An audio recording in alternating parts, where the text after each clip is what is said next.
Ma'am, yung ano po, yung further findings nyo, does it need yung approval po ng committee members? Yes, hindi to committee report ha, hindi ako kukunwari na committee report to. We are not in session, we're in recess.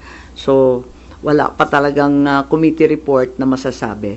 Kaya lang, sa daming nagtatanong, sa marami na nagsubaybay sa oras-oras na hearing, pakiramdam ko, obligado ako magsaad ng findings along the way. Kasi nga, hindi matapos-tapos at hinahadlangan ng todo-todo.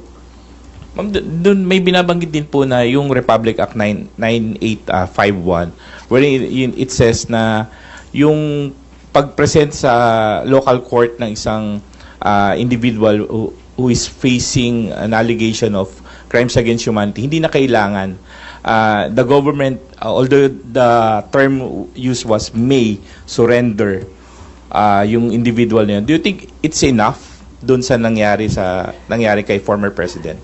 Sa bagay na yan, sa palagay ko, ang Senado kasama ng Kongreso maaring magbago ng batas at liwanagan yung Article 17 nung 9851 kasi hindi maliwanag doon, parang natanggal sa proseso ng pagpipinal. Nakita ko yun. Maliwanag yung surrender, maliwanag yung alin yung extradition. Maliwanag na yung surrender ay para sa dayuhan lamang. Pero, dun sa final version mukhang na-edit, kaya maari natin tignan yan dahil ang purpose ng investigation sa Senado ay talagang in aid of legislation. Isa na yun na kinakailangan tignan. Isa pa yung extradition law na inakda ng tatay ko. Ang tagal-tagal na nun. Marahil kinakailangan tignan na rin natin yan dahil hindi na pakay sa mga problema ngayon yung ibang provision doon.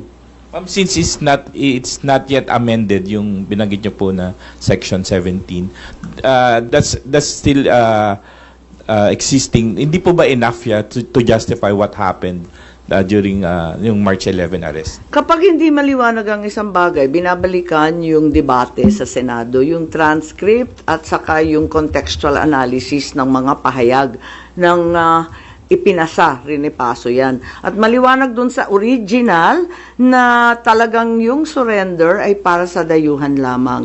Kung bakit na iwaglit at naiwan yun at may nilagay na mga pag-aamyenda sina Senator Subiri, sina Senator Gordon nung panahon na yon, hindi ko alam kung nakalimutan lamang o sa pagmamadali hindi na isaayos ng maigi.